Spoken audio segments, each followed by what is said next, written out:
So I'm here with. David Bruce Wiedemann. Nice to meet you, David. Nice to meet you. So whereabouts are you from originally? New Jersey. Jersey. Hudson County, Township of Kearney, New Jersey. And did you grow up there? I lived there till I was about 5. So where did you grow up most of your time? I grew up in Canada. My parents are Canadian, and so we came back to Manitoba, and I spent 12 years or so there, and then Alberta, about 12 years there, and then I've been here for about 30 years. So Don't add them up. So how was your childhood growing up in Alberta and Manitoba? I think it was pretty interesting. You know, it was pretty typical, maybe. I don't know. You know, we got a little bit into trouble when I was in junior high. You know, we started drinking and stuff like that, and mostly just on weekends. And you know, it made for a lot of fun. Mostly Alberta, the same. You know, always parties on the weekend, and you know, never anything too crazy. You know, no suicides or murders or anything like that. Do you remember when you first started doing drugs? Yeah, the first drugs I did was marijuana, and we rolled a joint. I think I was about 12. We rolled a joint and smoked it, and you know, we just thought we just had to do that. That was like, oh, we gotta get some marijuana, you know. And then, you know, we coughed all the way through it, and we thought it was great. When did you start getting into the heavier stuff? I guess by the time I was around 20, we wanted to try cocaine and MDA, and we would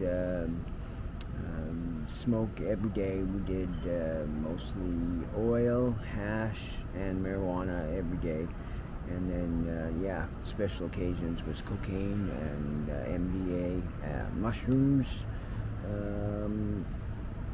don't know what I left out at that point, but I didn't really try anything beyond. Oh, acid I tried when I was probably 16. And what was that like? You know, I kind of expected it to be crazier, but for the most part, it was a pretty mellow trip. I spent most of it wishing somebody would go get me another beer because I didn't want to move. So I didn't do a lot more of it. You know, I tried it a couple of times, and I guess it just didn't really appeal to me that much. You know, it seemed like I knew lots of people who did 5 or 10 hits and stuff like that, and you know, they just either wanted to jump out their window or they ended up in the hospital or something like that. So I don't know, I wasn't interested in that. I waited pretty much into my 30s before I tried crystal meth, and I really liked it. The first time I tried it, I thought that it was different than all the other drugs. I don't know, it just seemed to have a lot of interesting sort of mystery to it. And describe what was different with that. I think for one, it wasn't just like smoking. It was even more difficult, and luckily there was somebody who, you know, was there that had smoked it a lot, and they were totally comfortable with you know, organizing it all and making sure that we had everything we needed, and you know, I really enjoyed it. If I would have had to do it though, you know, it would have not worked out, because I remember even holding the pipe was hard for me, you know, because I was so high. It was just like, you know, afterwards, you know, you just kind of it. You stayed high for a long time, and it took a long time to sort of come back down. You know, it would be like a day or two before you felt normal again. Sometimes more. So what brought you to Vancouver from Edmonton? Vancouver, I came to Vancouver on an invite of some girls that I met in Puerto Vallarta, and the one was the aunt, and the other one was the niece, and they were traveling, and we were down on Christmas vacation in Puerto Vallarta, and anyways, she said, "You got to come to Vancouver. It's just like this." And you know, I said, "Really? Okay, yeah, I'd love to go." And she said, "Yeah, if you come here, you can stay at my place." And it was Expo '86, so I came at the end of the summer that time, and I just loved it. I fell in love with the city. I didn't want to go back.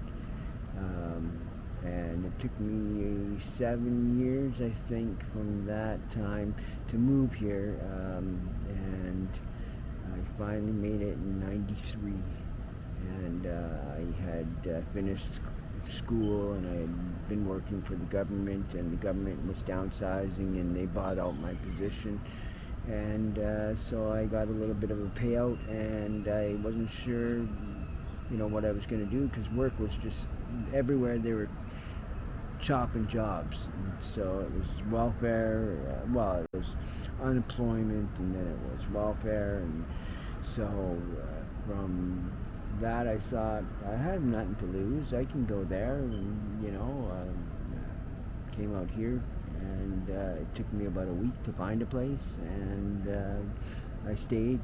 I've been here ever since. I mean, I lived in the West End then, I live in the East Side now, but you know, it's not that far to the West End from here, so I'm glad I made the move. I miss my family sometimes. Have you spoke to them? I wished I spoke to them more often, but I do speak with them. It's been maybe half a year now since I've spoken to any of them, but you know, they know where I am, and I know where they are, and so, you know, it's just knowing they're there is a relief, and you know, I feel them around me anyways a lot of the times, and I really believe in that, so I'm, for the most part, I feel secure, and you know, loved. Can you compare Vancouver back then to now? Well, yeah, I think, you know, it's changed. The big things being recently, you know, COVID and stuff like that. The feeling most of the time is uncertainty and edginess, and a little bit of even aggressiveness that I feel is a lot more present than it was then. People just are ready to, you know, do something. They're ready. They just want to lash out, or they just, I don't even know if they want to lash out. They just do, depending on what happens on any given day. And next thing you know, it's like things that just don't normally happen start happening around us, and you know, it's more and more frequent that there's just some sort of unusual event that takes place, and I'm thinking it's probably going to continue. I'm hoping that people get more comfortable, and that it wouldn't, but it just seems like it isn't yet.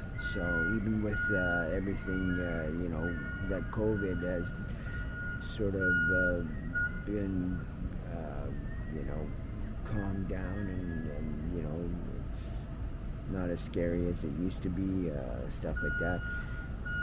There's still a lot of people that just feel that this is it, this is the end, and you know, they don't got anything to lose, and so they're gonna just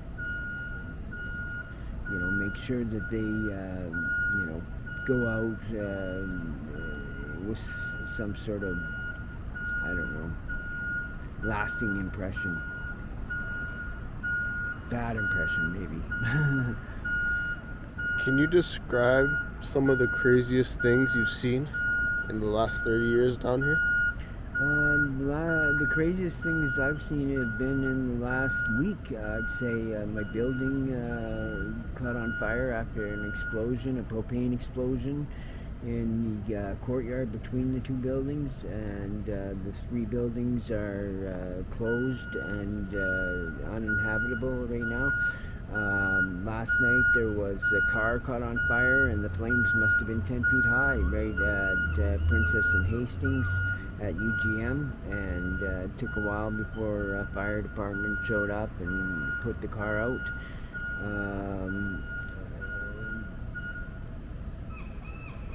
And stuff like that. I think the other things I heard happening is there's been a lot of killings, and like spontaneous, where people have just, I guess there was one where somebody stabbed a guy in the car, and it just so happened to be a policeman, and the policeman got out and shot him.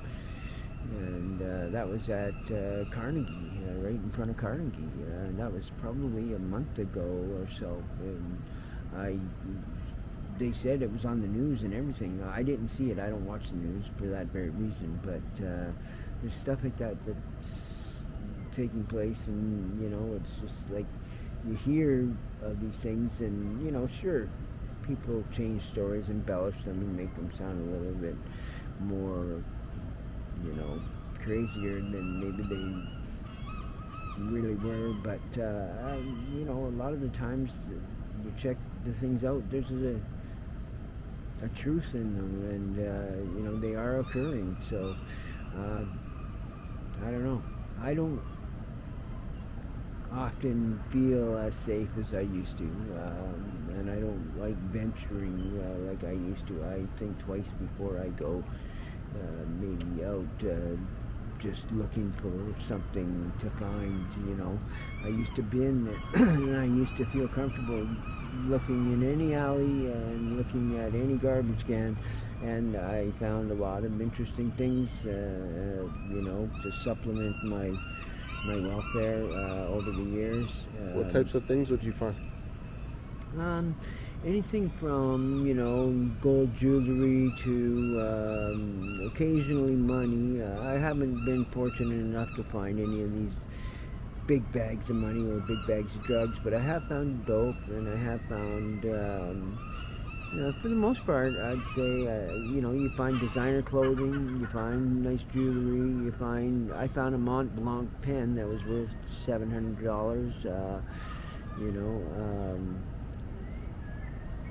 I can't say what the most expensive thing, I think maybe,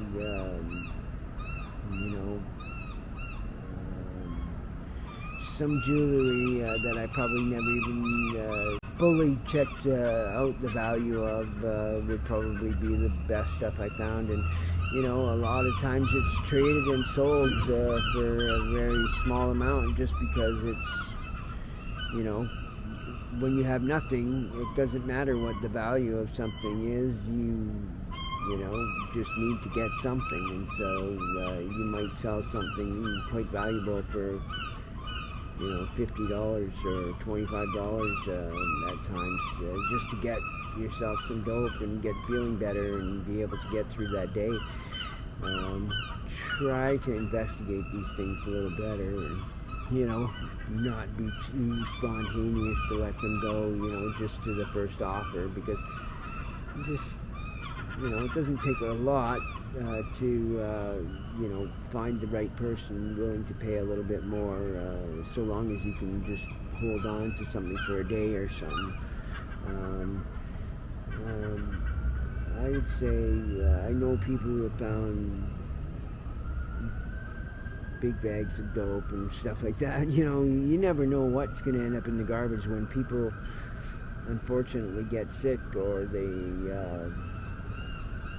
pass away and they got to clean up their room or something like that, everything goes in the garbage. Nobody wants to necessarily have anything of somebody's that they know, so they just throw it all away. And to a binner, you're desperate, you're looking for something, you'll find something, and you don't even know who the person was, so it doesn't bother you if you find some possession of somebody's. You thank them. Usually it's the first thing I do whenever I find something good is I thank them, and then I just try not to show off or anything, and just try to take it somewhere quickly and trade it for what I need. So I don't do that as much anymore, but there are nights that I feel up to it. I just looked right now, and I just found a phone. I think just reaching in the first place I looked, and I saw phone cases. There's a lot of phone cases, but I'm quite certain that there was phone. It looks like it needs a battery pack. That's unfortunate, but it looks like it might be not a bad phone.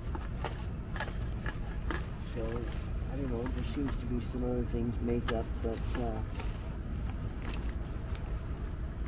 hopefully the phone will work out to be something good. That looks like a battery bank. Sometimes it's a little messy, but mess happens. Yeah, that's make it. I don't know why I keep finding that thing. At the back. Yeah, so I just gotta find the battery then. I imagine it'll be here hopefully. Mostly cases, but so I was hoping that would turn on when I found it. So sometimes they do. I found them when you just pull them right out of the garbage can and they turn right on.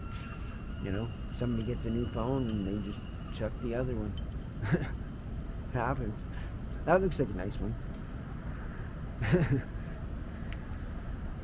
What do you think could be done to help the homeless out here?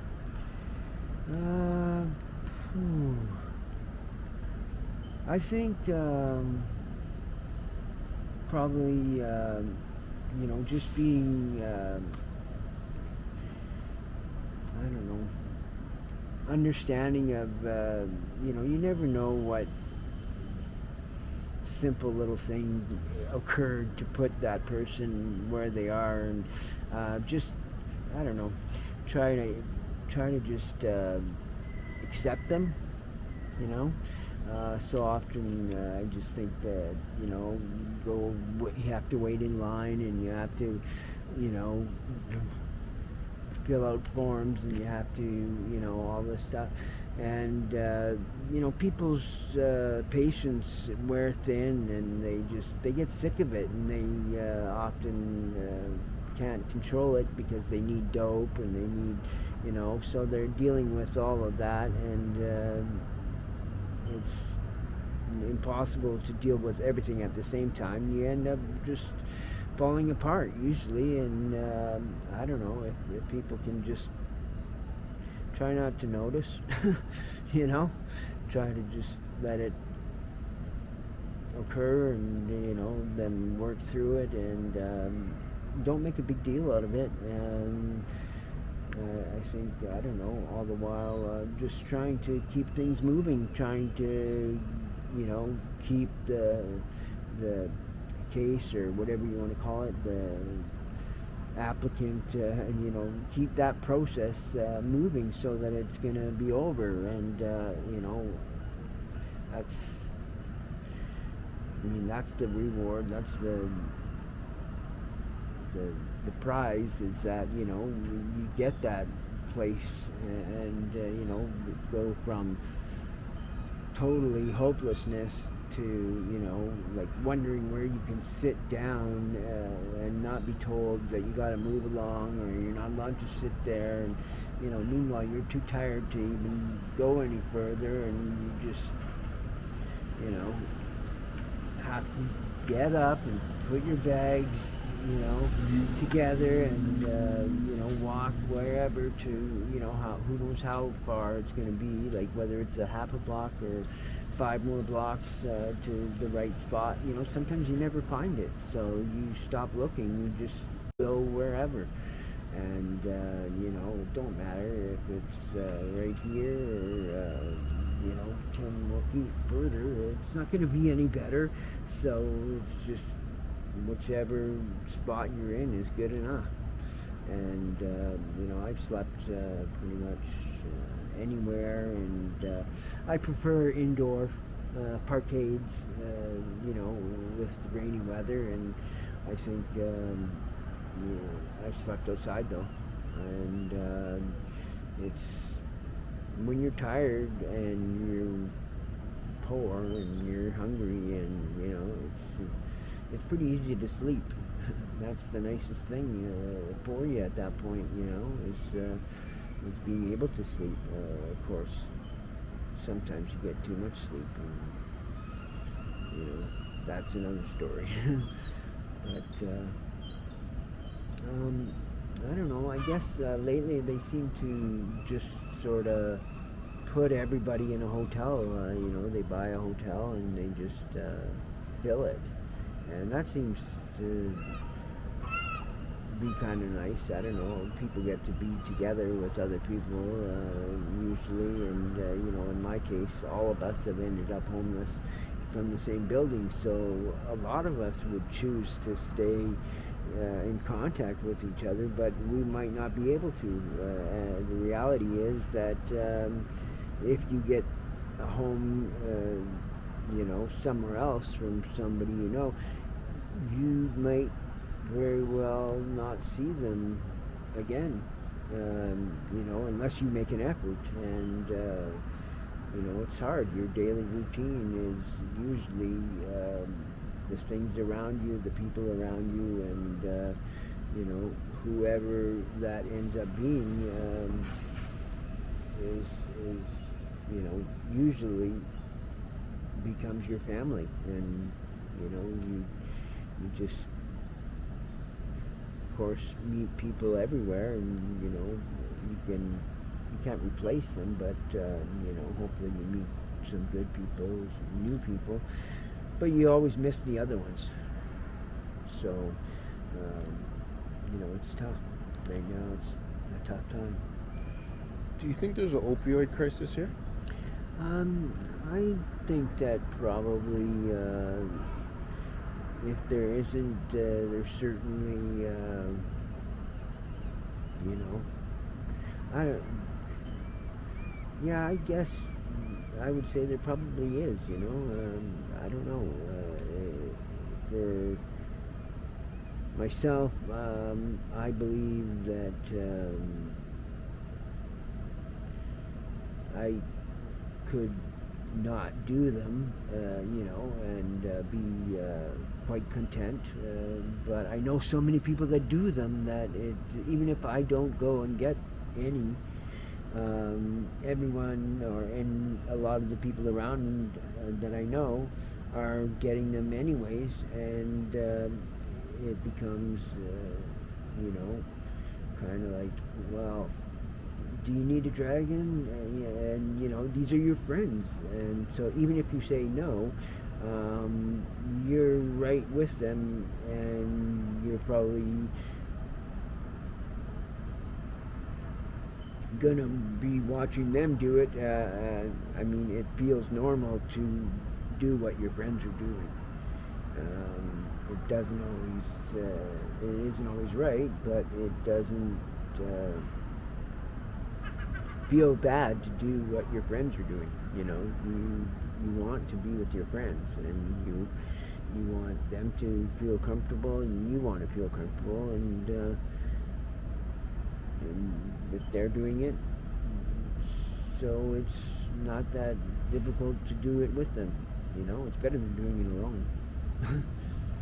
So other than that, yeah, some days I tell myself that I'm not, going to put myself in that situation where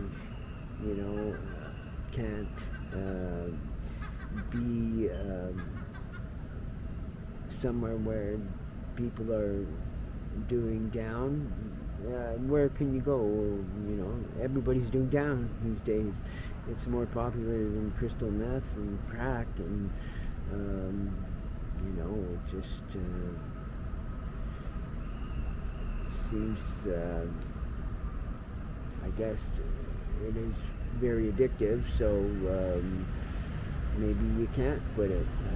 I don't know. I know people who have, and I believe that you can quit anything if you want to. So,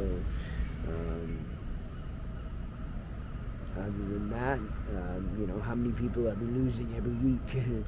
We're still losing people, still having overdoses, and everybody loses somebody they know. I don't know, very often, too often. It's probably every month.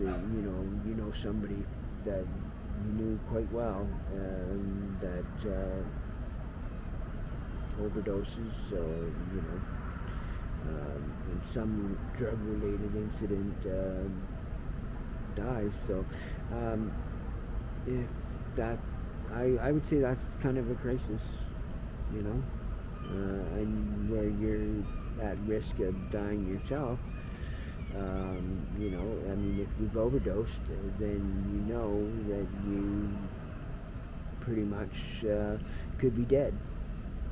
All it would have taken is nobody noticing, and you're dead.